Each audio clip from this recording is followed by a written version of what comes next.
Hello everyone, once again welcome back to the video. This is Richa Singh here, and so this video is going to be the last video of this chapter: land, soil, water, natural vegetation and wildlife resources. And in this video we are going to discuss about natural vegetations and wildlife resources that are available in India. So, natural vegetation and wildlife. Before having a thorough explanation of this topic, let's have a discussion on the extract given in your book, which says some school children were visiting an exhibition on handicrafts. जिसका मतलब है कुछ school के बच्चे हस्तकला के लगे हुए एग्जीबिशन यानी कि मेले में वो विज़िट करने गए, प्रदर्शनी में वो विज़िट करने गए। And the articles in the exhibition were collected from different parts of the country. उस एग्जीबिशन, उस प्रदर्शनी में जो भी आर्टिकल्स थे वो देश के अलग अलग कोनों से ले आए गए थे। Mona picked up a bag and exclaimed, Mona ने एक बैग उठाया और कहा, this is a beautiful hand bag, ये तो बहुत सुंदर हैंड बैग है। Yes, it is made from jute, the teacher said, teacher ने कहा कि ये जूट का बना हुआ है।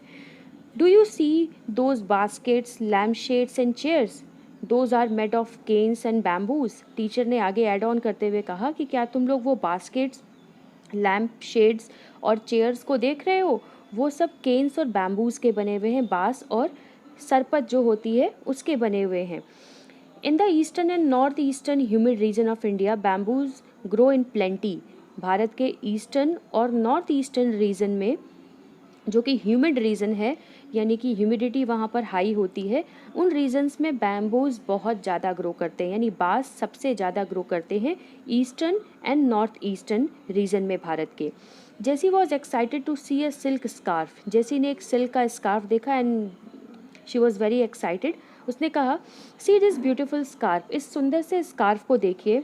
The teacher explain that silk is obtain from silk worms that are bred on mulberry trees. तो स्कार्फ को देखते हुए टीचर ने ये बताया कि ये जो स्कार्फ है ये सिल्क का बना हुआ है, और सिल्क एक्सट्रैक्ट किया जाता है, बनाया जाता है सिल्क वॉर्म से, जो कि जिनको मलबरी के पत्तों पर पाला जाता है, उस पर उनकी ब्रीडिंग कराई जाती है, and that's how silk are prepared. The children understood that plants provide us with many different products that we use in our day-to-day life. बच्चों ने ये देखकर, उस प्रदर्शनी को देखकर इतना तो समझ लिया कि प्लांट्स हमें बहुत सी चीज़ें प्रोवाइड करते हैं जो हम अपनी रोज़मर्रा के जीवन में इस्तेमाल करते हैं। बैम्बूज से बने कैंस, बैम्बूज से बने हुए chair, table, they are quite often in use and we are even using them as an antique item, as well as they are very strong and long lasting. So plants से हमें बहुत सी चीज़ें मिलती हैं along with the basic food items and fruits। इन सब के साथ साथ और भी बहुत सी ऐसी चीज़ें हैं जो हमें प्लांट से मिलती हैं, and they can be a best alternative for us instead of using the items which are machine made, at the same time which are full of toxic chemicals and unwanted substances. The things which are made from plant can be a good alternative as well as an environment friendly alternative for us. ये एक पर्यावरण को सुरक्षित करने का एक अच्छा तरीका भी हो सकता है कि हम आर्टिफिशियल आइटम्स या केमिकल से बने हुए आइटम्स और मशीन से बने हुए आइटम्स को यूज़ करने के बजाय अगर प्लांट बेस्ड प्रोडक्ट्स को यूज़ करते हैं, दे would be more environment friendly, they would save the lives, they would save the chances of pollution, and ultimately that will help us to create a better living on earth. Natural vegetation and wildlife exist only in narrow zone of contact between lithosphere, hydrosphere and atmosphere that we called as biosphere. So these are some common and basic concept that you have already learned in your previous classes. आपने lithosphere, hydrosphere और atmosphere के बारे में previous classes में पढ़ रखा है, और जहाँ ये तीनों स्फीयर कंबाइन होते हैं एक छोटा सा एक नैरो जोन क्रिएट होता है जिसको बायोस्फीयर यानी कि जैव मंडल कहा जाता है। यानी कि स्थल मंडल, वायुमंडल और जल मंडल का जहाँ पर मेल होता है वहाँ पर एक जो नैरो स्पेस क्रिएट होता है उसको जैव मंडल यानी कि बायोस्फीयर कहा जाता है, and which is the only place where life is possible on earth.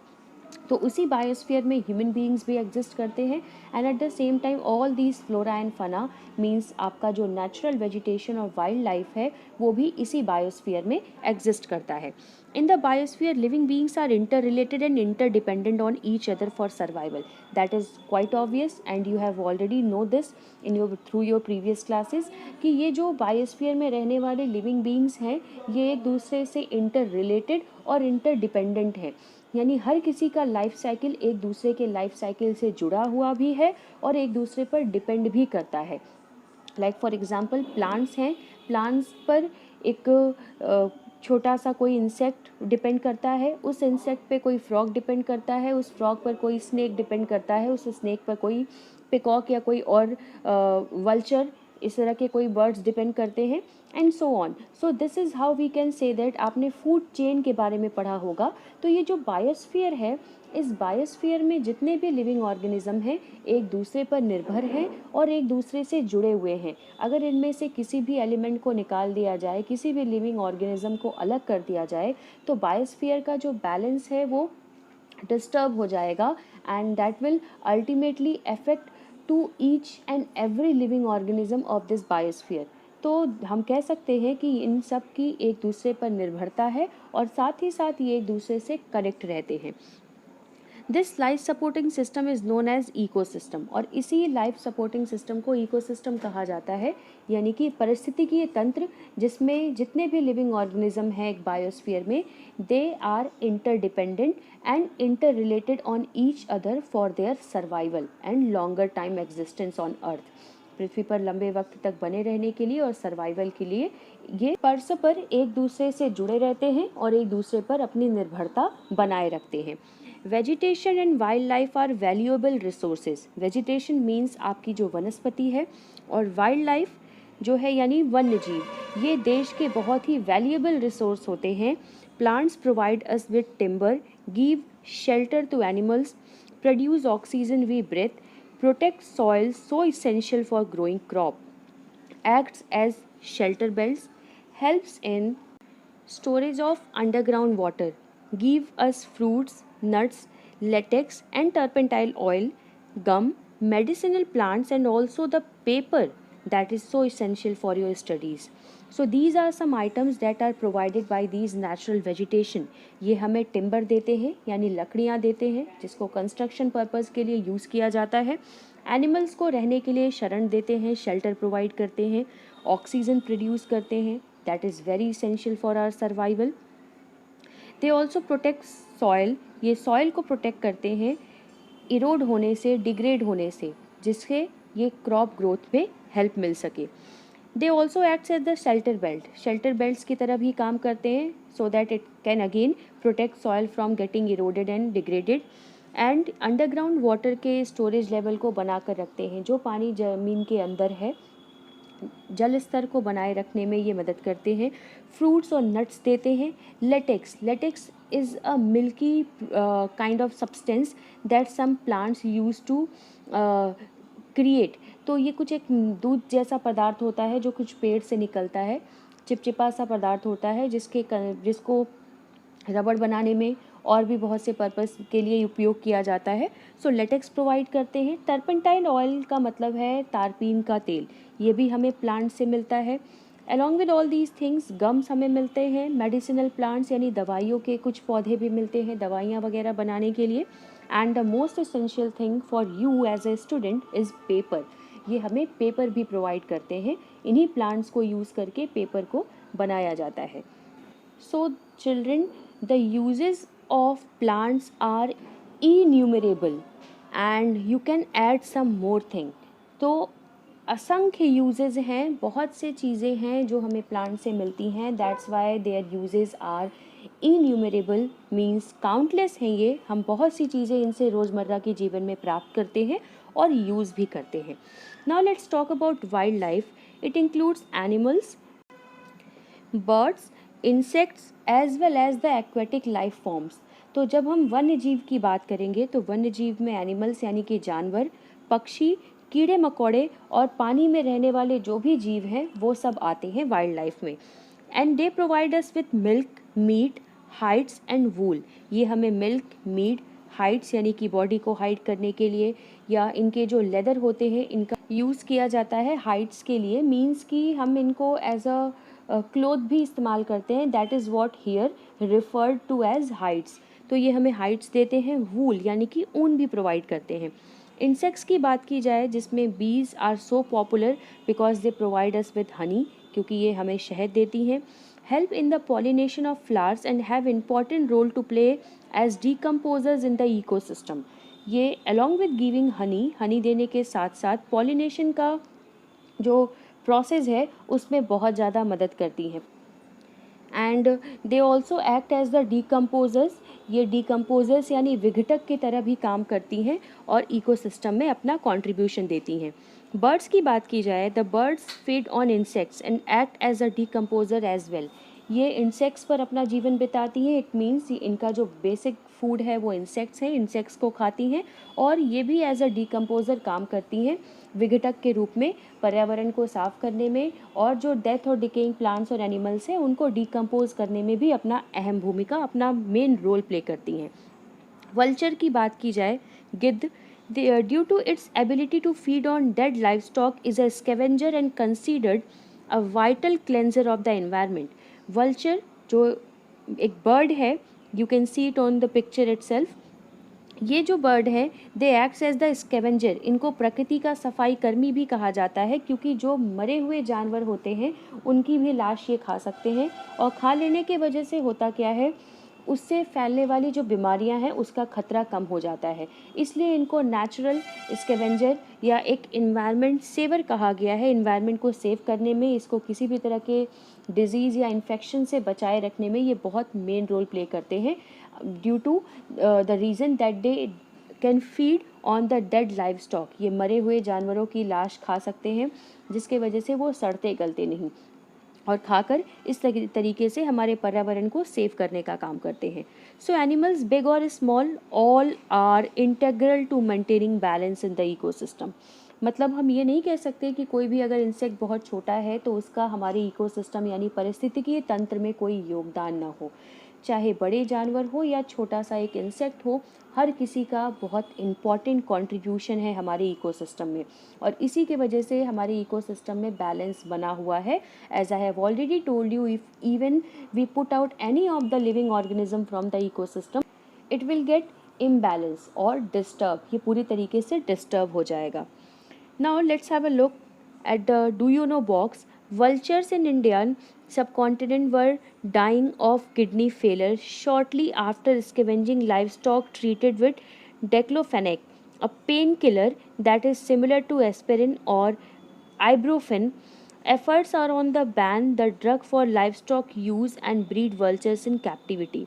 So basically the thing is कि हम जो livestock पालते हैं, हम जो जानवर पालते हैं केटल्स वगैरह में भी अक्सर, या जो भी whatever the animals we are having in our environment, तो हम उनको कई बार दवाइयाँ देते हैं, डेक्लोफेनेक या एस्पायरिन या ब्रूफिन जैसी दवाइयाँ देते हैं उनको पेन किलर के रूप में, so that whatever the kind of pain they are facing they can get rid from it, ताकि उनको दर्द से, किसी भी प्रकार के शारीरिक दर्द से छुटकारा मिल सके। बट होता क्या है, जब यही एनिमल्स मरते हैं तो लगातार पेन किलर खाने के वजह से इनके बॉडी में उस दवाई का एक स्टॉक जमा हो जाता है, या उसकी दवाई के जो नेगेटिव इफ़ेक्ट्स होते हैं वो आने लगते हैं, और ये उनके बॉडी में स्टोर हो जाता है, और जब ये मरते हैं तो इन्हीं डेड एनिमल्स को ये वल्चर्स खाते हैं। और due to the presence of that hard medicines like diclofenac, aspirin or ibuprofen, ये दवाइयाँ जब उन मरे हुए जानवरों की बॉडी को खाने के बाद वल्चर्स के बॉडी में जाती है तो they result in the kidney failure of these birds, जिसके वजह से इन बर्ड्स का किडनी फेलियर हो जाता है। And this is the only reason or the major reason behind the extension of these natural scavenger of environment. इनकी जो प्रजाति है वो विलुप्त होने के कगार पे इसी वजह से आ रही है, क्योंकि ये जो डेड लाइव स्टॉक पर फीड करते हैं उनमें हैवी मेडिसिन्स के प्रेजेंस होने के वजह से it results in the kidney failure of these birds. So now let's have a discussion on the distribution of natural vegetation, how these vegetations are distributed in all over the country। किस तरह से ये प्राकृतिक वनस्पतियाँ पूरे देश में बटी हुई हैं, कहाँ पर किस प्रकार की वनस्पतियाँ पाई जाती हैं। The growth of vegetation depends primarily on temperature and moisture. कहीं पर भी किसी भी स्थान पर किस प्रकार की वनस्पतियाँ होंगी, ये वहाँ के तापमान, वहाँ के टेम्परेचर और वहाँ मॉइस्चर की, नमी की कितनी अवेलेबिलिटी है, इस पर निर्भर करता है। The major vegetation types of the world are grouped as forest, grassland, scrubs and tundra. तो पूरे विश्व की जो भी वनस्पतियाँ हैं उनको कुछ कैटेगरीज में डिवाइड कर दिया गया, जैसे कि फॉरेस्ट यानी कि जंगल, और ग्रासलैंड्स घास के मैदान, श्रब्स यानी कि छोटी झाड़ियाँ, और फिर टुंड्रा रीजन में। So these are the division of major vegetation. In areas of heavy rainfall, huge trees may thrive. भारी बारिश वाले इलाकों में बड़े पेड़ का ग्रो होना बहुत ऑब्वियस है, बहुत कॉमन है। The forests are thus associated with areas having abundant water supply. इसीलिए इन इलाकों में जहाँ पर भारी बारिश होती है, वहाँ पे फॉरेस्ट ग्रोथ करने के, फॉरेस्ट के ग्रो होने के चांसेस ज़्यादा होते हैं। As the amount of moisture decreases the size of trees and their density reduces, short stunt trees and grasses grow in the regions of moderate rainfall, forming the grasslands of the world. तो जैसे जैसे पानी का स्तर घटता चला जाता है, रेनफॉल का लेवल डाउन होता चला जाता है, मॉइस्चर की कमी आने लगती है, and that results in the reduction of the size of tree as well as the density of the trees. इस कारण से वहाँ पे या तो छोटे पेड़ या फिर बड़ी घास जो होती हैं वही उग जाती हैं, and that reason forms the grassland, जो कि एक घास के मैदान का फॉर्मेशन करती हैं। Thorny shrubs and scrubs grows in the dry areas of low rainfall. कटीली झाड़ियाँ वगैरह हो गए, छोटे पौधे हो गए, ये वहाँ पर ग्रो करते हैं जहाँ पर बहुत ही कम वर्षा होती है, रेनफॉल का लेवल बहुत ज़्यादा डाउन होता है। In such areas, plants have deep roots and leaves with thorny and waxy surface reduce the loss of moisture through transpiration. ऐसे एरियाज़ जहाँ पे रेनफॉल का लेवल बहुत डाउन होता है, छोटे पेड़ और कटीले पेड़ उगते हैं वहाँ पे, और उनकी जो रूट्स होती हैं वो ज़मीन में बहुत गहराई तक धसी होती हैं, एंड अलॉन्ग विद दैट उनके जो लीव्स होते हैं उनके ऊपर एक मोम जैसी या वैक्स जैसी कोटिंग होती है। ये दोनों फैक्टर्स एक इम्पॉर्टेंट फैक्टर्स हैं डिज़र्ट प्लांट के, या हर वो एरियाज़ जहाँ पर लो रेनफॉल होते हैं वहाँ के प्लांट्स के ये दो बेसिक कैरेक्टरिस्टिक्स हैं, दो मेन फीचर्स हैं। पहला ये कि उनकी रूट्स बहुत डीप अंडर द ग्राउंड होती हैं, सो दैट जहाँ पर भी ज़मीन के अंदर पानी मिल सके वो वहाँ से एब्जॉर्ब कर सके, और इनकी जो वैक्स कोटेड लीव्स होती हैं वो इनके लीव्स से पानी ट्रांसपिरेशन के थ्रू उड़कर ऊपर ना चला जाए, उससे इनको प्रोटेक्ट करती हैं, और ये इस तरह से अपने बॉडी में पानी की मात्रा को बचा कर रख पाते हैं और इस तरह से ड्राई रीजन में सर्वाइव कर पाते हैं। Tundra vegetation of cold polar regions comprises of mosses and lichens. So these are tiny plants, जिसको हम काई भी कहते हैं। तो इस तरह के प्लांट्स वहाँ पर पाए जाते हैं। Mosses and lichens are the common vegetation of tundra region, means the region of polar areas. Forests are broadly classified as evergreen and deciduous, depending on when they shed their leaves. Forest को मुख्यतः दो categories में divide किया गया है। पहला तो है एवरग्रीन फॉरेस्ट यानी कि सदाबहार वन, और दूसरा है डिसीडियस, जिसको हम पर्णपाती वन भी कहते हैं। ये कैरेक्टरिस्टिक्स इस बेसिस पर है कि ये अपने पत्तों को कब गिराते हैं, when they shade there leaves. This categorisation is based on it. इनके पत्तों को शेड करने का जो पैटर्न होता है उसके बेसिस पर ये दो कैटेगराइजेशन है, सदाबहार और पर्णपाती वनों का। Deciduous forest shed their leaves in a particular season to conserve loss of moisture through transpiration. So जो trees होते हैं deciduous forest के, वो एक particular season में अपने पत्तों को गिरा देते हैं, उनके पत्ते झड़ जाते हैं, so that जो body में उनका moisture है वो बचा कर रख सके वो for a longer period of survival. Otherwise, due to high temperature, they will result into transpiration, and which ultimately results in the loss of water from their bodies. Both type of forest are further classified as tropical or temperate based on their location in different latitudes. As you have already know about the heat zones of the earth, which are torrid zone, temperate zone and frigid zone. So these are on different latitudes, और इन Jones के वजह से यहाँ पर जो पाए जाने वाले फॉरेस्ट हैं वो भी फर्दर सब डिवाइडेड हो गए ट्रॉपिकल फॉरेस्ट में और टेम्परेट फॉरेस्ट में, based on their different location of different latitudes. ये इनके लैटिट्यूडनल लोकेशन पर बेस्ड है, कौन किस लैटिट्यूड पर पड़ेगा उसके accordingly they would be either tropical forest or temperate forest.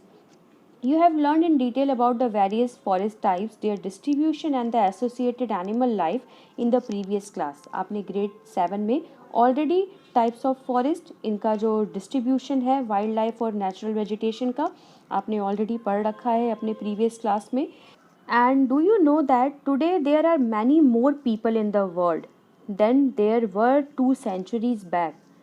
2 centuries back यानी कि 2 सदियों पहले आप जितनी पॉपुलेशन को देखे होंगे या आपने सुना होगा उनके बारे में, उसके कंपैरिजन में आज की आबादी बहुत ज़्यादा बढ़ गई है।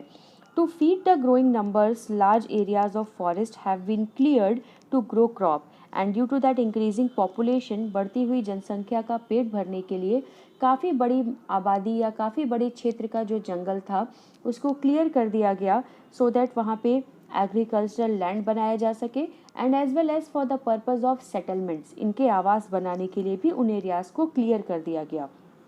Forest cover all over the world is vanishing rapidly and this is the reason कि इंक्रीजिंग पॉपुलेशन के वजह से विश्व भर का जो फॉरेस्ट कवर है बहुत तेज़ी से घट रहा है and there is an urgent need to protect and conserve this valuable resource, otherwise our life would be at the verge of extinction.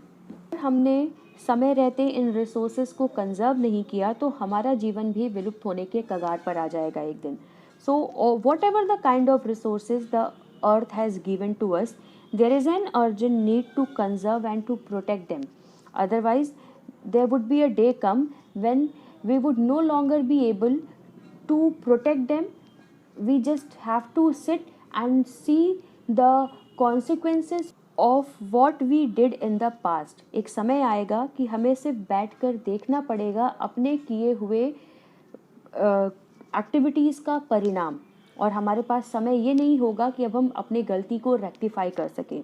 So that's why we have to take a step to protect and conserve our natural environment, not on just a single day but on the daily basis. So we can say that a regular and continuous effort is needed to protect these resources. Otherwise, we would even endanger our life. एक निरंतर और लगातार चलने वाला प्रयास अपनाने की ज़रूरत है, वरना हम अपने जीवन को भी खतरे में डाल सकते हैं। Conservation of natural vegetation and wild life, वन्य जीव और वनस्पतियों का संरक्षण। Forest are our wealth, forest जो हैं वो हमारे लिए खजाने के समान हैं। Plants give shelter to the animals and together they maintain the ecosystem. Both natural vegetation and wild life are interconnected and interdependent on each other. ये परस्पर एक दूसरे पर निर्भर हैं और एक दूसरे के साथ में मिलजुल कर रहकर अपनी ज़रूरतों को भी पूरा करते हैं। तो प्लांट्स जो हैं वो एनिमल्स को शेल्टर प्रोवाइड करते हैं और साथ में मिलकर एक बैलेंस बना कर रखते हैं इकोसिस्टम में, आपके पारिस्थितिकीय तंत्र में। Changes of climate and human interferences can cause the loss of natural habitats for the plants and animals. किसी भी प्रकार का क्लाइमेटिक चेंज जो आ रहा है, पहले के समय में भी आया, अभी भी आ रहा है और आने वाले समय में भी क्लाइमेट में बहुत से चेंजेस होंगे, तो ये चेंजेस हमेशा फेवरेबल नहीं होते। ये चेंजेस कई बार इनके लिविंग पर, इनके एग्जिस्टेंस पर खतरा बना सकते हैं। सो ये जो 2 फैक्टर्स हैं, पहला चेंज इन क्लाइमेट और दूसरा ह्यूमन बींग्स का इंटरफेरेंस, हम लगातार इनके नेचुरल हैबिटेट में घुस रहे हैं, इनके प्राकृतिक आवास को डिस्टर्ब कर रहे हैं। So these 2 factors are leading toward the destruction of their natural habitat. इनका जो प्राकृतिक आवास है नेचुरल वेजिटेशंस का और वाइल्ड लाइफ का, वो हमारे हस्तक्षेप के वजह से और पर्यावरण और जलवायु में आए चेंजेस के वजह से लगातार डिस्टर्ब हो रहा है। Many species have become vulnerable or endangered and some are on the verge of extension.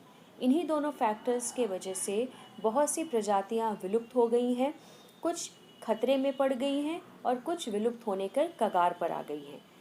Activities like deforestation, soil erosion, constructional activities, forest fires, tsunami and landslides are some of the human and natural factor which accelerates the process of extinction of these species. So जितने भी factors हैं दो group में बांट दिए गए. एक हो गया आपका ह्यूमन फैक्टर, हमारे द्वारा की जा रही जो एक्टिविटीज़ हैं वो इनके नेचुरल हैबिटेट को डिस्ट्रॉय कर रही हैं. And second is the natural factor itself which is also accelerating the process of destruction. Activities like deforestation, हद से ज़्यादा पेड़ों की कटाई, वनों की कटाई की वजह से इनका नेचुरल हैबिटेट डिस्टर्ब हो रहा है. सॉइल इरोजन हो रहा है इसके वजह से, जैसे जैसे प्लांट्स का डिस्ट्रक्शन हो रहा है, इनको काटा जा रहा है. ये सॉइल इरोजन से प्रोटेक्ट करते थे हमें, अब ये नहीं रहे तो ये सॉइल इरोजन के रेट को बढ़ा रहे हैं. कंस्ट्रक्शनल एक्टिविटीज़ हो रहे हैं, अर्बनाइजेशन का प्रोसेस तेज़ी से चल रहा है, यानी शहरीकरण हो रहा है. More and more areas of forest cover are cutting nowadays just to increase the area of land for agricultural activities and for settlement. ज़्यादा से ज़्यादा जंगलों को काट कर वहाँ पर खेती के लिए खेत तैयार किए जा रहे हैं या फिर हमारे रहने के लिए आवास बनाए जा रहे हैं. तो जो भी कंस्ट्रक्शनल एक्टिविटीज़ हो रहे हैं by the process of urbanisation, ये भी इनके नेचुरल लाइफ और फैक्टर और हैबिटेट को बहुत बुरी तरह से प्रभावित कर रहे हैं. फॉरेस्ट फायर अक्सर हमारी ही एक्टिविटीज़ के वजह से और कई बार कुछ न कुछ नेचुरल फैक्टर्स के वजह से भी फॉरेस्ट में फायर लग जाती है, जंगल में आग लगती है और इसके वजह से बहुत ज़्यादा तादाद में एनिमल्स मारे जाते हैं. आपने ऐसे केसेस हाल ही में भी सुने होंगे और अक्सर सुनने में आते हैं. ऑस्ट्रेलिया के फॉरेस्ट फायर के बारे में आपने सुना होगा. And there are so many forest fire that took place in the past few days. Tsunami, landslides, ये कुछ नेचुरल डिज़ास्टर्स हैं जो इन नेचुरल वेजिटेशन और वाइल्ड लाइफ को बुरी तरह से डिस्ट्रॉय कर देती हैं. So one of the major concern is the poaching which result in a sharp decline in the number of particular species. Main जो गंभीर चिंता का विषय है वो ये है कि अवैध तरीके से शिकार, इन एनिमल्स का बुरी तरीके से शिकार किया जा रहा है इनके अलग अलग बॉडी पार्ट्स के लिए. Animals are poached for collection and illegal trades. Animals की जो पोचिंग होती है, गैर कानूनी तरीके से इनका जो शिकार किया जाता है, वो कुछ लोग शौक में करते हैं इनका कलेक्शन करने के लिए, कुछ लोग इलीगल तरीके से इनके अलग अलग ऑर्गन्स का व्यापार करते हैं, इसलिए भी एनिमल्स की पोचिंग हो रही है. लाइक फॉर देयर हाइड्स, इनके लेदर के लिए, इनके चमड़ों के लिए, skin, nails, teeth, horns as well as feathers, पंखों के लिए भी. तो ये कुछ ऐसे फैक्टर्स हैं या कुछ ऐसे ऑर्गन हैं जिनके लिए इनका शिकार किया जा रहा है. इनको मारकर इनके दांत, इनके जबड़े, इनका स्कल, ये सारी चीज़ें निकाल दी जा रही हैं और इंटरनेशनल मार्केट में या तो उनको बेचा जा रहा है या कुछ ऐसे भी लोग हैं, there are some people who are collecting these items for their show off. वो इन आइटम्स को शो ऑफ के लिए भी कलेक्ट करते हैं. Some of these animals are, कुछ ऐसे एनिमल्स जो अक्सर मोर ऑफन इस पोचिंग का शिकार होते हैं, उनमें हैं tiger, lion, elephant, deer, black buck, crocodile, rhinoceros, snow leopard, ostrich and even the peacock. So these are some animals who are constantly on the verge of poaching by the human beings, जो लगातार इस तरह के शिकार के कगार पर है. इनका शिकार किया जा रहा है इनके अलग अलग ऑर्गन्स के वजह से और जिसके वजह से इनकी जो आबादी है वो घटती चली जा रही है. And my dear children, these can be conserved by increasing awareness. अगर हम ज़्यादा से ज़्यादा जागरूकता फैलाएं तो इनको कंजर्व किया जा सकता है, इनका संरक्षण किया जा सकता है. But before moving to that topic, let's have a look at the various newspaper clippings which is shown on the screen. This is depicting the forest fire. यहाँ पे बहुत से न्यूज़पेपर के क्लिप लगाए गए हैं जिसमें अलग अलग एरियाज़ में कब कब कैसे फॉरेस्ट फायर आई उसके केसेस हैं. Maximum most of the cases are from California. Forest fire kills 41 in Greece. As California Fires Day, hopes rest on. California breathes easy as fire tamed. 5 lakh flee California fires. So these are some news from California fire. Now let's have a look at the reason behind the fire that broke in California. Forest fire is a threat to the entire region of flora and fauna. किसी भी जगह अगर जंगल में आग लगती है तो वो उस क्षेत्र में पाए जाने वाले सारे फ्लोरा और फना को इफेक्ट करती है. It occurs mainly due to 3 reasons. कुछ रीजन्स हैं जिनके वजह से फॉरेस्ट फायर अक्सर आउटब्रोक करती है. One of such reason is natural fire due to lightning. कई बार बिजली के कड़कने के वजह से अपने आप प्राकृतिक रूप से, which is what we called as natural fire, वो आग लगा देती है. Fire due to heat generated in the litter due to carelessness of people. कई बार आसपास अगल बगल में रहने वाले लोगों के लापरवाही के वजह से भी फॉरेस्ट फायर आउटब्रोक करती है. अगर अक्सर लोग कुछ जलाकर छोड़ देते हैं या अपने द्वारा जलाई गई आग को सही ढंग से बुझाते नहीं हैं तो भी इस तरह से फायर के चांसेस काफ़ी बढ़ जाते हैं. Fire purposely caused by local inhabitants, mischief makers and miscreants. So कई बार ऐसा भी होता है कि फॉरेस्ट फायर लोग पर्पजली फैला देते हैं. मीन्स जो आस पड़ोस में रहने वाले लोकल इनहैबिटेंट्स हैं उनकी जानबूझ के की गई शरारतों के वजह से, या कुछ ऐसे शरारती तत्व हैं, कुछ बदमाश लोग हैं, वो भी अक्सर फॉरेस्ट फायर को बढ़ावा दे देते हैं, कुछ न कुछ जलाकर छोड़ देते हैं, which ultimately results in a huge forest fire. And now let's have a look at the measures that can be adopted to prevent forest fires. Prevention of fires through education. ज़्यादा से ज़्यादा लोगों को शिक्षित करके भी फायर से बचा जा सकता है. Prompt detection of fire through well coordinated network of observation points, effective ground patrolling and communication network. अगर हम अपना कम्युनिकेशन नेटवर्क सही रखें, पेट्रोलिंग सही तरीके से करें, यानी कि इलाकों की जांच ढंग से करें, सही तरीके से अगर ऑब्जर्व करें और एक कोऑर्डिनेशन के साथ काम करें तो फॉरेस्ट फायर को कंट्रोल किया जा सकता है. इससे होने वाले हानि को घटाया या कम किया जा सकता है. National parks, wild life sanctuaries, biosphere reserves are made to protect our natural vegetation and wild life. ये कुछ ऐसे स्टेप्स हैं जो हमारे देश की गवर्नमेंट ने उठाए हैं, like construction of national park, wild life centuries and biosphere reserves. इनसे भी काफ़ी मदद मिलती है नेचुरल वेजिटेशन और वाइल्ड लाइफ को प्रोटेक्ट करने में. Conservation of creeks, lakes and wetlands is necessary to save the precious resources from depletion. जो भी हमारे यहाँ क्रीक्स हैं, लेक्स और वेटलैंड्स हैं, उनका भी प्रोटेक्शन किया जा रहा है ताकि वहाँ पर पाए जाने वाली जो भी नेचुरल वेजिटेशन और वाइल्ड लाइफ है उनको भी सेफ गार्ड करके रखा जा सके. जो भी खाड़ियाँ हैं, झील है, गीले इलाके हैं, उनको प्रोटेक्ट करके रखना ज़रूरी है. इससे भी इन नेचुरल वेजिटेशन और वाइल्ड लाइफ को प्रोटेक्शन मिलेगा. There is a balance in the environment if the relative number of species is not disturbed. अगर जितने भी स्पीशीज़ हैं और वो जो आपस में एक दूसरे पर इंटरडिपेंडेंट हैं, अगर उनकी जो नंबर है, उनकी जो संख्या है, आबादी, उसको अगर डिस्टर्ब ना किया जाए तो इन्वायरमेंट में हमेशा बैलेंस बना रहेगा.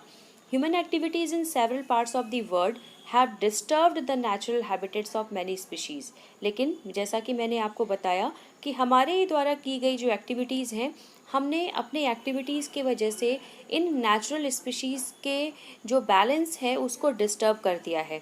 ड्यू टू इनडिस्क्रिमिनेट किलिंग्स, असंख्य तरीके से इनकी हत्याएं, इनका शिकार किया जा रहा है. Several birds and animals have either become extinct or on the verge of extinction. इनकी कॉन्टिन्यूस किलिंग और पोचिंग के वजह से ये या तो ख़त्म हो चुके हैं या विलुप्त होने के कगार पर आ चुके हैं. Awareness programs like social forestry and Van Mahotsav should be encourage at the regional and the community level.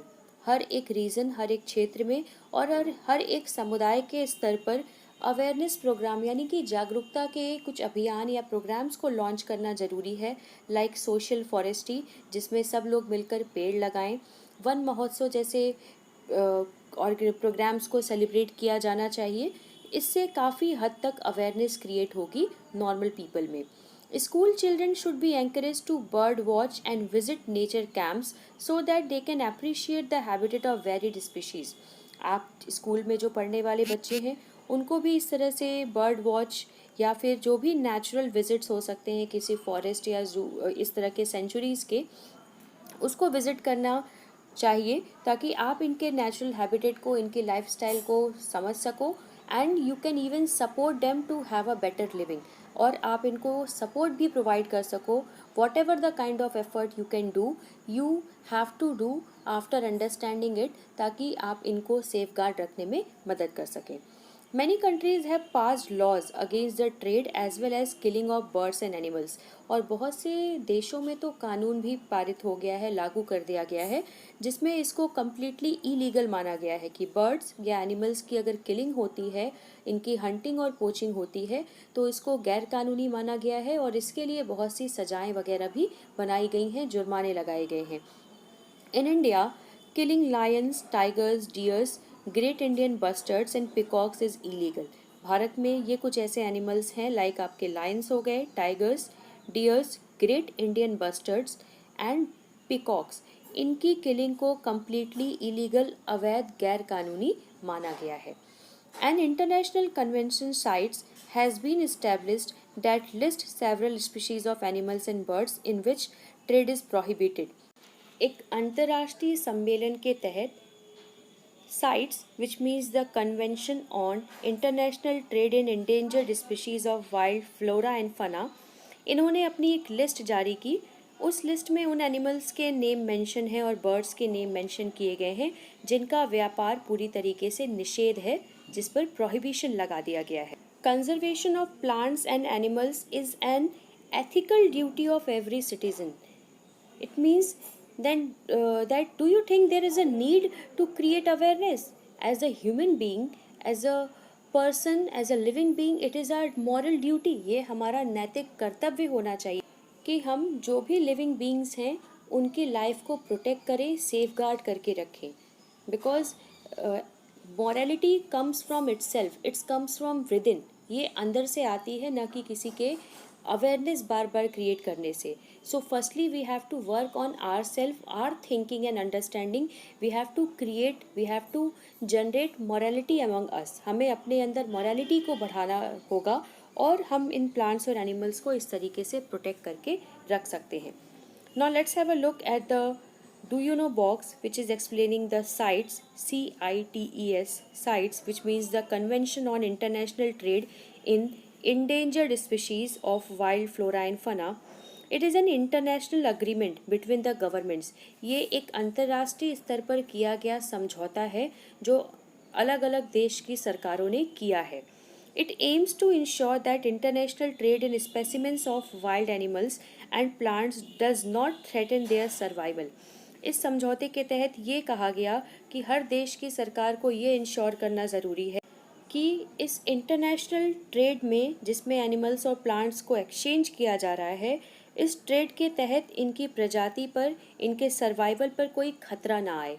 This is the duty of each and every government of each and every nation to protect them, to prevent them from getting endangered or getting on the verge of extinction or completely getting extinct. इनको बचाने की जिम्मेदारी सरकारों की है और उसी के तहत CITES, CITES is an agreement जिसको हर देश की गवर्नमेंट ने साइन किया है।